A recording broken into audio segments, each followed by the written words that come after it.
चलिए नेक्स्ट जो है कैनन ऑफ पब्लिक एक्सपेंडिचर। ठीक है, इसको दिया कौन था?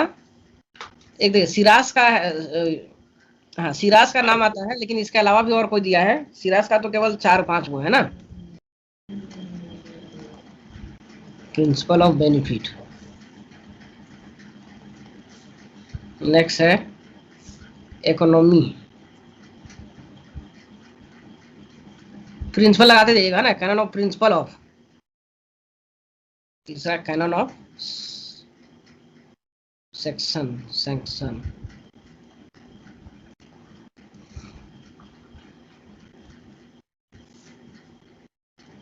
Cannon of surplus.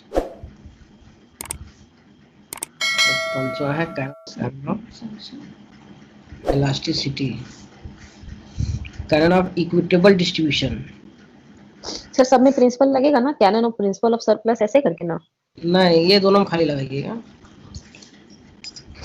अच्छा कैनन ऑफ सैंक्शन, अच्छा ठीक है। कैनन ऑफ इलास्टिसिटी हो गया, कैनन ऑफ इक्विटेबल डिस्ट्रीब्यूशन।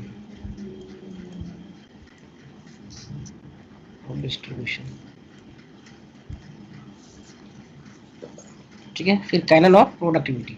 7 को ही दिया था ना, कैनन ऑफ प्रोडक्टिविटी। ठीक है, देखिए इसका मतलब क्या है कि पब्लिक एक्सपेंडिचर ऐसा होना चाहिए जो मैक्सिमम बेनिफिट होना चाहिए, इकोनॉमिक होना चाहिए, मतलब कि कम कॉस्ट होना चाहिए। ठीक है, उसके बाद सरप्लस होना चाहिए। सरप्लस करने का मतलब यही इसका बेनिफिट वाला हो जाएगा ना, कि जितना हमको एक्सपेंडिचर कर रहे हैं उससे ज़्यादा हमको मिलना चाहिए। इलास्टिसिटी होना चाहिए। इलास्टिसिटी करने का मतलब कि जहाँ पर जरूरत है, ऐसा नहीं कि रिजिड नहीं होना चाहिए, इलास्टिक होना चाहिए, कि जहाँ कम जरूरत है वहाँ पर कम करेंगे, जहाँ ज़्यादा जरूरत है वहाँ पर ज़्यादा करेंगे। या फिर बीच में कुछ सिचुएशन आपका खराब हो गया तो वहाँ पर आपको ज़्यादा खर्च करना है तो वहाँ पर ज़्यादा कर सकते हैं। ठीक है, उसके बाद क्या होगा, इक्विटेबल डिस्ट्रीब्यूशन, मतलब कि पब्लिक एक्सपेंडिचर अगर हम कर रहे हैं तो पब्लिक एक्सपेंडिचर करने से क्या होता है, लोगों का इनकम बढ़ता है। तो ये इनकम हमारा इक्विटेबल होना चाहिए, मतलब कि इक्वल डिस्ट्रीब्यूशन की ओर जाना चाहिए, है ना, कि अमीर से लेना है ना, रिच से, इसमें टैक्स लगाना है और गरीब पे खर्च करना है। ठीक है, तो इससे क्या होना, ऐसा करना चाहिए ताकि दोनों का जो है बैलेंस बना रहे हैं, मतलब इक्वल डिस्ट्रीब्यूशन हो। ऐसा नहीं है कि रिच रिच होते जाए और पुअर पुअर होते जाए। लास्ट में जो खर्चा हम करेंगे एक्सपेंडिचर, वो क्या होना चाहिए, हमारा प्रोडक्टिविटी होना चाहिए, प्रोडक्टिव होना चाहिए।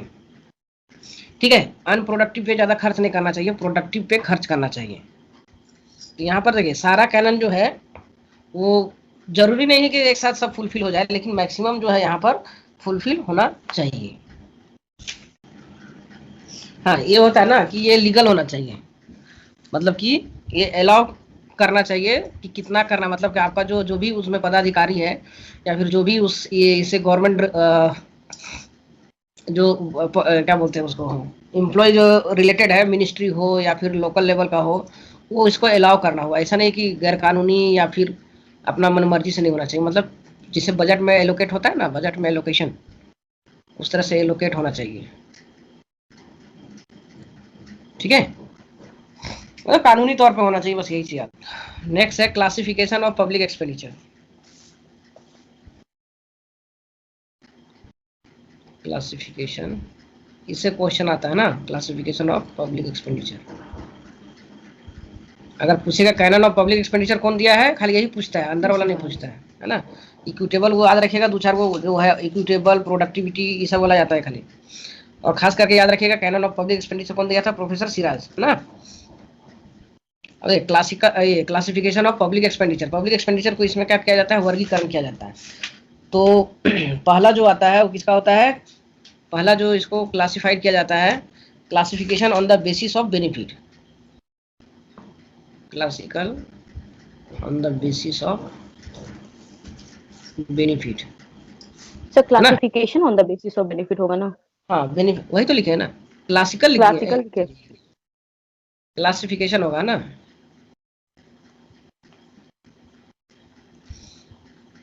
ठीक है, तो ये कौन दिया है,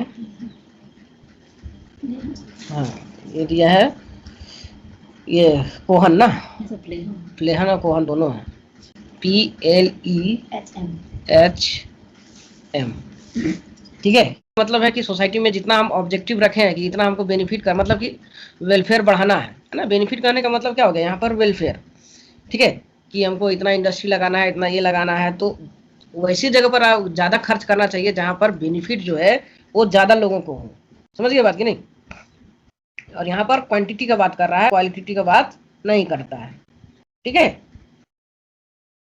बेनिफिट याद रखिएगा, जहां पर इसी एक वर्ड में याद रखिएगा, वैसी जगह पे खर्च करना है या फिर जहां पर बेनिफिट लोगों को ज्यादा से ज्यादा हो, ठीक है। दूसरा classification on the basis of revenue, classification लिख लीजिएगा, हम रेवेन्यू लिख ले रहे हैं। ये दिया था कौन? निकोलसन।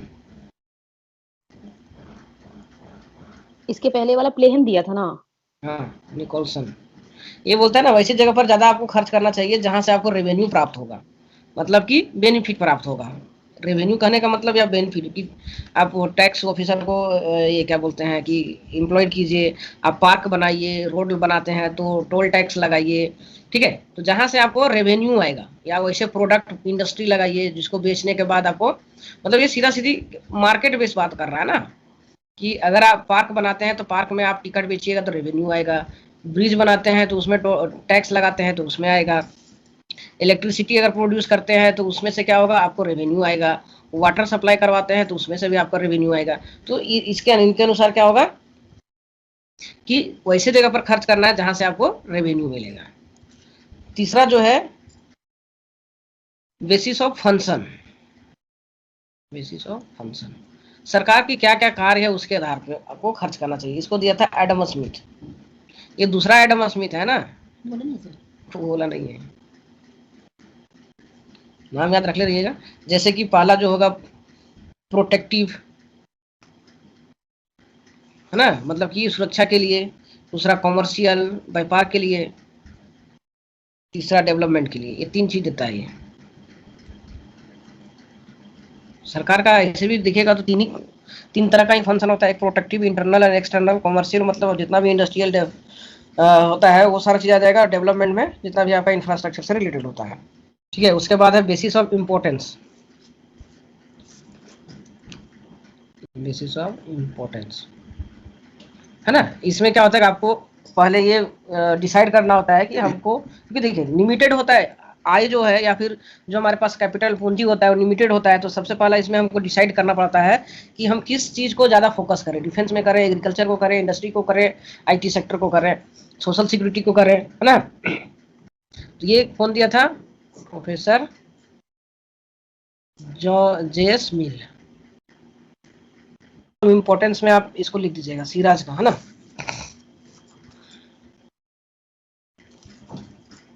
सिराज, ठीक है। तो इसके अंतर्गत दो तरह से हुए, प्राइमरी एक्सपेंडिचर,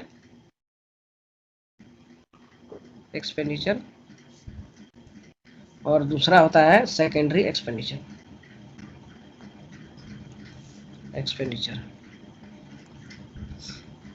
देखिए प्राइमरी एक्सपेंडिचर में वैसे होता है जिसको हम लोग ट्रांसफर नहीं कर सकते हैं, समझ गए बात की नहीं।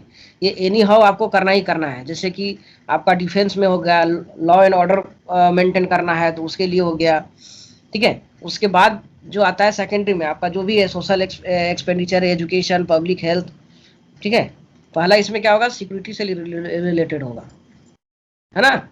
सिक्योरिटी, इंटरनल एक्सटर्नल दोनों आ जाएगा। लॉ एंड ऑर्डर, ठीक है। पेमेंट ऑफ डेप्ट, इसमें भी पेमेंट ऑफ डेप्ट, सिक्योरिटी और पेमेंट ऑफ डेप्ट। और इसमें क्या आ जाए, उसके बाद ये सब हमारा आ जाता है सेकेंडरी में कि हमको सोशल एक्सपेंडिचर कितना करना है ना। उसके बाद एजुकेशन पे कितना करना है, क्योंकि ये आगे पीछे हो सकता है लेकिन हमारा प्राइमरी आगे पीछे नहीं हो सकता है। पब्लिक हेल्थ, चौथा पुअर रिलीफ, है ना, जो गरीब के लिए हमारा जो योजना चलता है।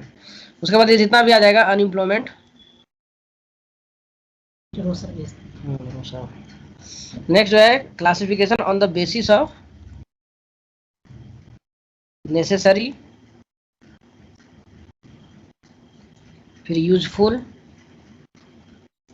उसके बाद होता है सुपरफ्लॉस, अनावश्यक होता है सुपरफ्लॉस।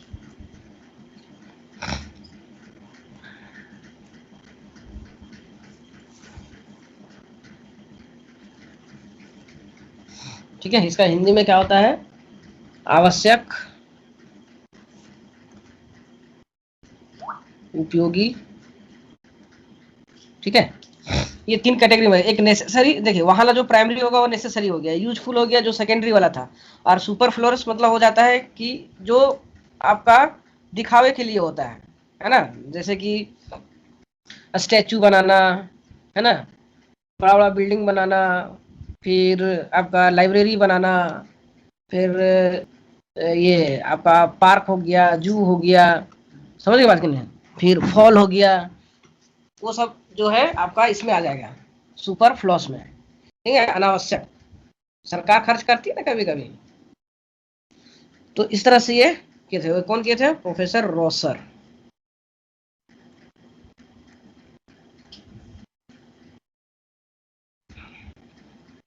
इसको ऐसे भी देख सकते हैं जिसको हम प्रोस्पोन नहीं कर सकते हैं, नॉट प्रोस्पोंडेबल, इसको हम प्रोस्पोन कर सकते हैं, मे बी प्रोस्पोन। और ये तो इसको समझ में आ ही जाता होगा कि ये हो या ना हो उससे कोई फर्क नहीं पड़ता है ना। हाँ, भले लॉन्ग टर्म में इफेक्ट कर सकता है, लेकिन नेक्स्ट जो है नंबर दे लीजिएगा, बेसिस ऑफ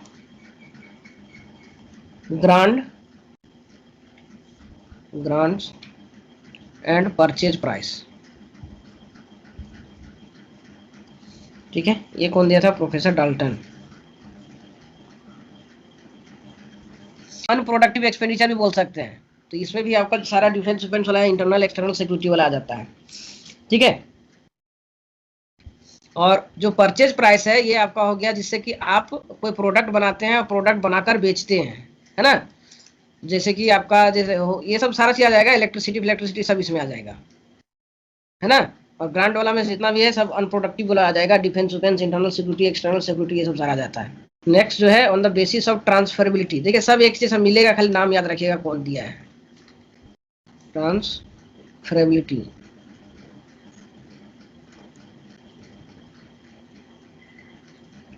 तो इसके अनुसार दो होता है, एक जिसको हम लोग ट्रांसफर कर सकते हैं, ट्रांसफरेबल, और दूसरा नॉन ट्रांसफरेबल। ठीक है, ट्रांसफरेबल में कौन आ जाएगा आपका, जैसे उसमें था ना, किसमें वाला में था, सोशल वाला में था ना, यहाँ सेकेंडरी एक्सपेंडिचर जो था ना, इसमें सारा सेकेंडरी एक्सपेंडिचर आ जाता है जो उधर समझाएंगे। और इसमें नॉन ट्रांसफरेबल मतलब कि ये प्राइमरी हो जाएगा, आपको करना ही करना है एनी हाउ। तो इसमें भी हमारा क्या जाता है, डिफेंस आ जाएगा, रेट ऑफ इंटरेस्ट पेमेंट आ जाएगा, ये सारा चीज आ जाएगा।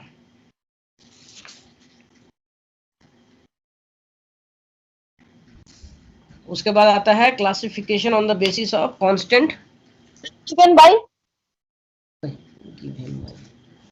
गिवन बाई था पीगू।